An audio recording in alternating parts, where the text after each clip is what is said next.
Welcome to a Code Report Solution video. In this video, we're going to be covering the solution to the problem entitled Yet Again a Subarray Problem from the CodeChef March 2019 Long Challenge.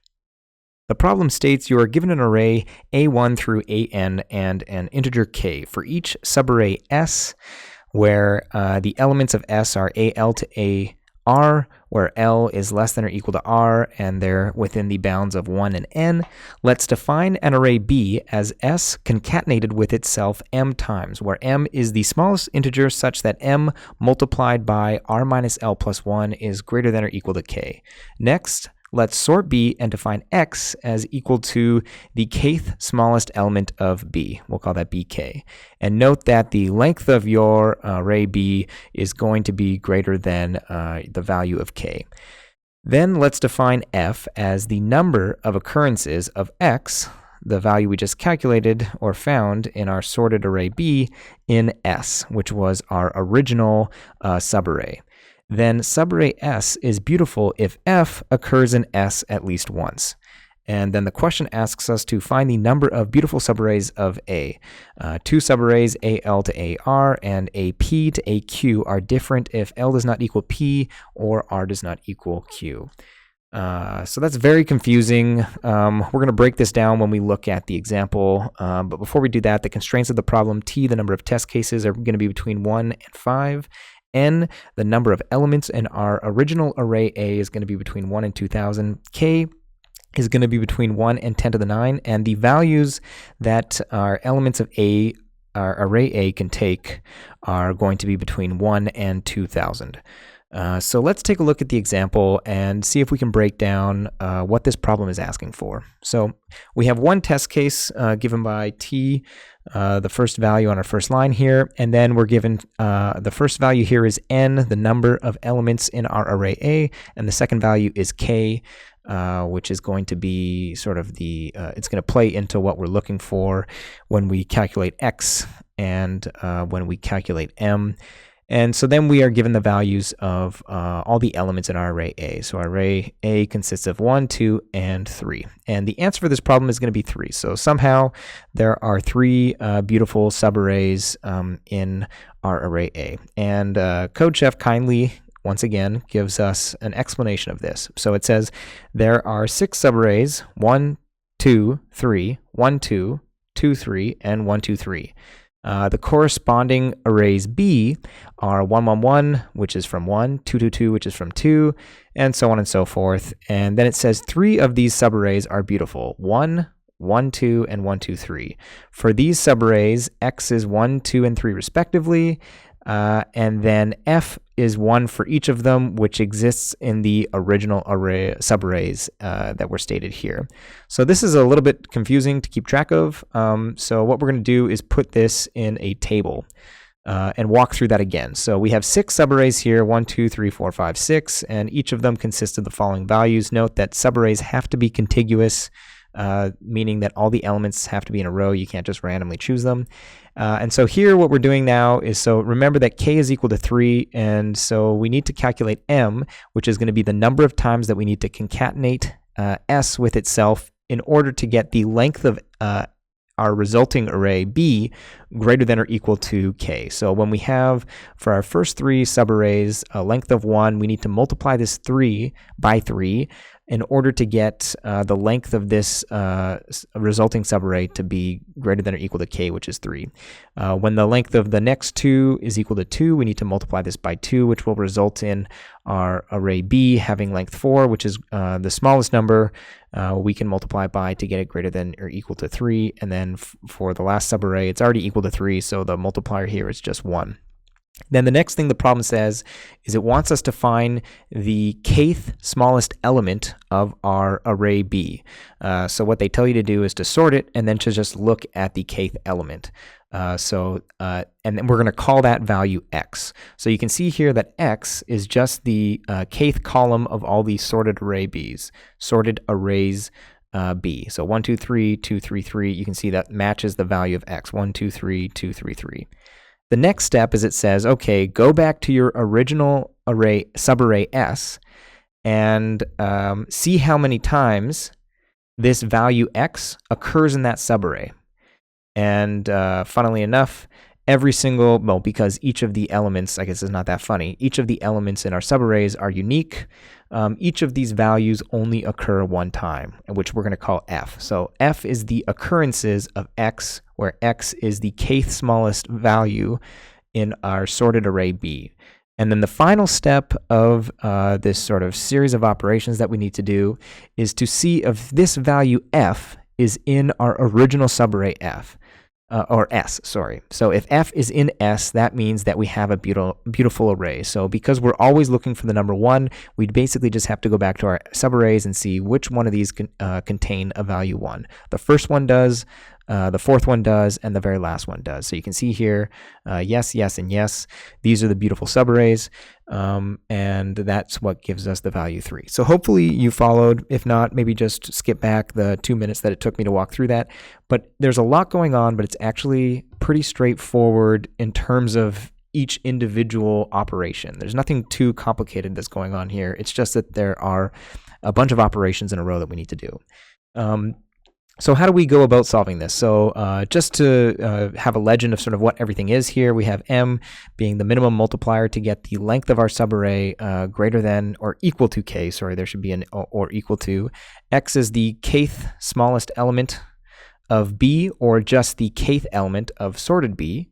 F is the count of X in S, and then S is beautiful if F is in S. And then I also have sort of in gray here, informally in my code, S, lowercase s is going to be the length of our subarray S. So the first thing I thought about is that, okay, what are the constraints of this problem? So we are given that there are going to be up to 2,000, which is 2 times 10 to the 3 elements in our array. So technically, to calculate or sort of run an individual algorithm on every single subarray, we're going to have a quadratic number of, so all we need is a nested for loop around our sort of L and R, the start and end of our subarray, and that's going to give us 4 times 10 to the 6. So technically, if we can come up with an efficient algorithm to do all these operations, our brute force of sort of checking every single subarray individually could work. So the next thing is, okay, so how do we go through for every single subarray and end up with sort of a sorted data structure or sorted elements, so that we obviously can't have sort of a nested for loop and then an n log n algorithm where we have a vector and we insert an element in order to, so inserting an element into a vector is going to take linear time, so that's out of the question. However, if we, for each iteration of our nested for loop, if we just maintain a sort of tree data structure that has all our elements, each time we add a new element to the sort of previous subarray, that's only going to take log n time. And so the first thing I thought about was using a multiset. So basically have a nested for loop to check every single subarray, but in the inner for loop, each time when we grow our subarray, so we're moving the value r, we're just doing a log n insertion into our multiset. Then the only problem becomes, how do we figure out what the kth smallest element is? Because in a vector, you can just look up via an index and constant time what the kth element is. But when you have a multiset, you have no efficient way of looking up what the kth element is. You're going to have to do that in linear time by either looping from the front of your multiset or from the back, which isn't going to be efficient enough. And we also need a way to figure out sort of how can we map how can we get out X if we don't actually have B and we're only storing S. And so I went to a pen and pad and basically tried to work out how can we figure out basically how to get like an offset based on B, and then to figure out how we can get X from S. So I ended up coming up with this formula here: offset equals m times S, where S is the length of our subarray S, minus k integer division by m. And you're probably thinking, how in the heck did you come up with this? And really, it's just this is a photo I took of the notes or the rough work that I was doing. And so I initially was trying to do some formulas with modulus that didn't work out, and then I ended up with this, an integer division, and I had a couple examples to just check to make sure that I was getting the right answers. And so I wasn't sure that it worked, but when I implemented it, it did. So I'll make this a little bit neater so that you can follow. But basically what we're trying to do here is we're trying to figure out how can we extract this value x from our subarray S without sort of calculating B. And so we have 3 different examples here. I just made up sort of 3 subarrays and chose 3 random values of K, and then worked it out, and it shows that this formula works. So for our first example, our subarray is 1, 2, K is equal to 3. That means M needs to be equal to 2. And when we get our sorted array B, we have 1, 1, 2, 2, and I've highlighted here in red what the kth smallest element is.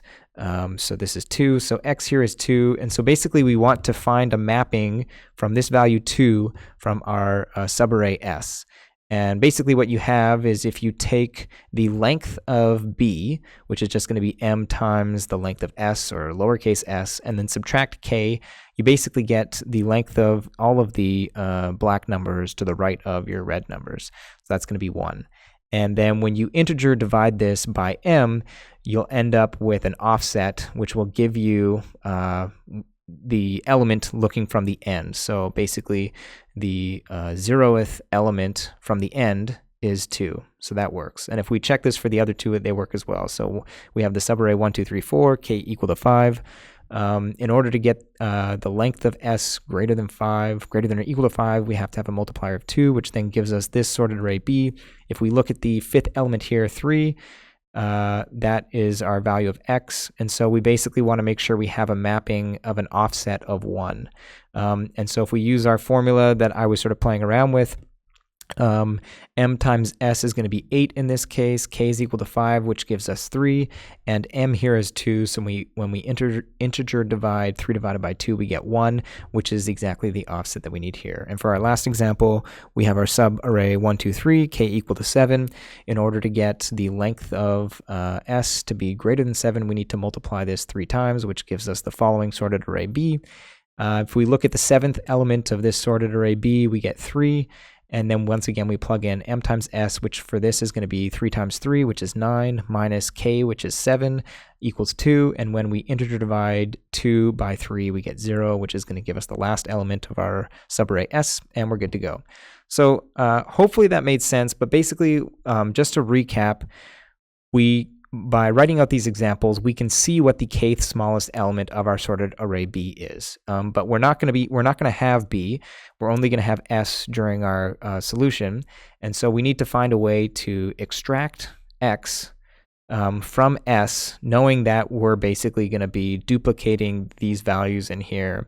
And so using the length of S, the value of our multiplier M and K, we can extract a formula to get this offset, which we can then use to sort of loop from either the back or from the front to get what the kth smallest element in B would be by just looking into our subarray S.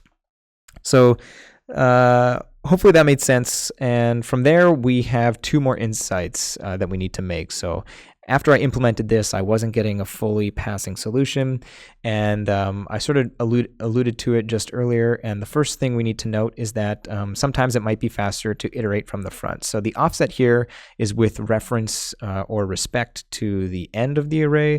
So you can see the last elements when our offset is 0 is needed, and when our offset is 1, it's 1 element from the end, 3. But sometimes if your subarray is way bigger and your offset is super large, it actually might be faster to figure out what the kth smallest element from B is by iterating from the front. And you can just do that by checking which is smaller, offset or n minus offset. And if n minus offset is smaller, just reset your offset and iterate from the beginning. So that's the first insight. The second insight is that I mentioned earlier in the video that multiset was going to be the data structure that we wanted to use in order to keep everything stored in a set, a red-black tree behind the scenes. However, this is going to you're going to end up iterating more than you need to. So you can actually end up using a map, which is a lot denser in terms of you're not going to actually have to do n decrements on your offset or n iteration or offset iterations in order to get to your kth element. If you use a map, you'll end up doing a lot less. That being said, I actually didn't think this was going to work, because if you take a look at the constraints for this problem, it says that the values of your elements in your array A, which there can be up to 2,000 of, can have the values between 1 and 2,000. So if there was an example where every single element in your array A had the values 1 to 2,000 uniquely, it would be no different than using a set, because you're not going to get the advantage of sort of grouping values with the same, or elements with the same value together. So I was pretty sure that they were going to have an example where all of the values were different, but they didn't. And so my solution ended up passing. So I was a bit surprised when that worked. So yeah, these are the two insights. And so once you have this formula to get the offset, to figure out what the kth element is, and you're looping from either the beginning or the end, and you're using a map and not a multiset, you have everything you need to solve this problem. So let's go ahead then and look at our C++ solution. So here is the main function. It's actually pretty short, and there's only two other small functions that we use in this. So although it's a very involved problem, the code to solve this is less than about 15 or 20 lines. So you can see here we're reading in our vector v, and n, the length of our vector, and then k, the value that we're going to be using in our operation. So the first thing we're doing is we're initializing our answer to be 0, and then we have our first for loop, looping from I equals 0 to n, and then inside this is where we're setting up our map, which is going to basically represent our subarray S. And then inside our next for loop, each time we're adding the value that we encounter once we've extended the end of this subarray to then include that in our map. So this is basically just a dense representation of the subarray that we have right now, the subarray S. And you just to note that we are keeping track of the size of this subarray, which is lowercase s equal to 1, and we're going to increment it each time, because there's no efficient way to figure out what the total size of our subarray is just by looking at this map, because it's dense, it's not going to have the actual size. You'd have to loop through your whole map and add all those values up. And then on the next 3 lines, we are calculating the values and performing the operations we need to do. So in order to get our multiplier m, we are doing a call to the ceiling function on k divided by a floating point version of the length of our subarray s. We need to do this so that we're not doing integer division, at which point the ceiling function will kick in. And it will round up, because we don't want to round down in this case, because we need m times the length of our subarray s to be greater than or equal to k. It can't be less than. And if we use integer division, in some cases it would be less than.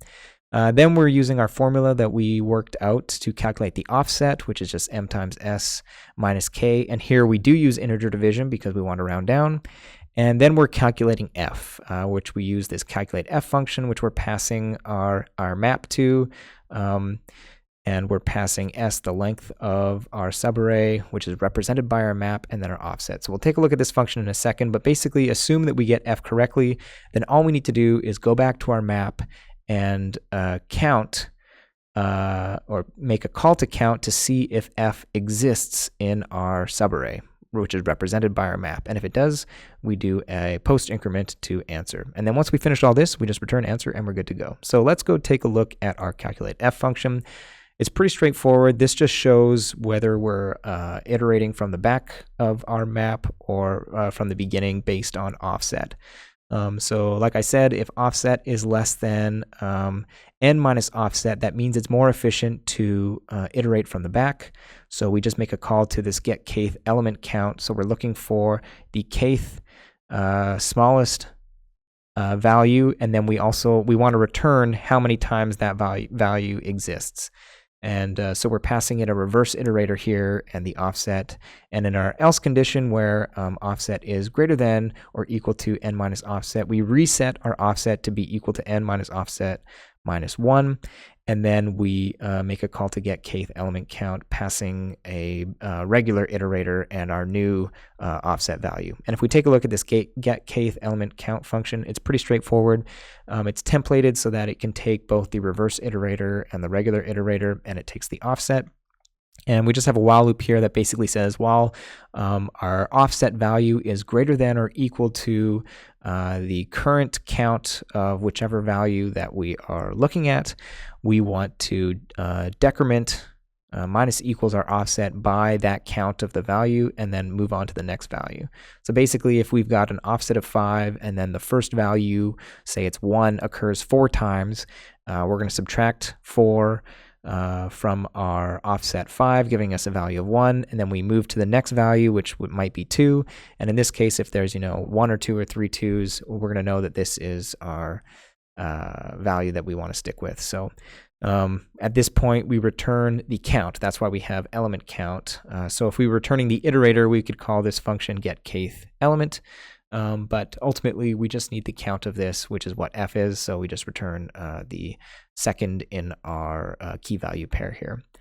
And that's all there is to it. So if we come back to this function, the last thing to do is to talk about the time complexity, which for this problem is going to be somewhere in between big O of t n squared and big O of t n to the 3. Like I said, in the examples where they have a array where all of the values are different, you shouldn't end up with really a passing solution, I don't think. But due to the fact that you're not always going to be iterating the whole way through in sort of this calculate f function, it's not exactly big O of t n cubed. So it's somewhere between the two. As always, if you enjoyed this video and found it helpful, hit that like button. If you want to see more, make sure to hit that subscribe button. You can follow me on Twitter for reminders 30 minutes before contests start, and you can find all of the code shown in my videos on my GitHub page. Thanks for watching, and I'll see you in the next video.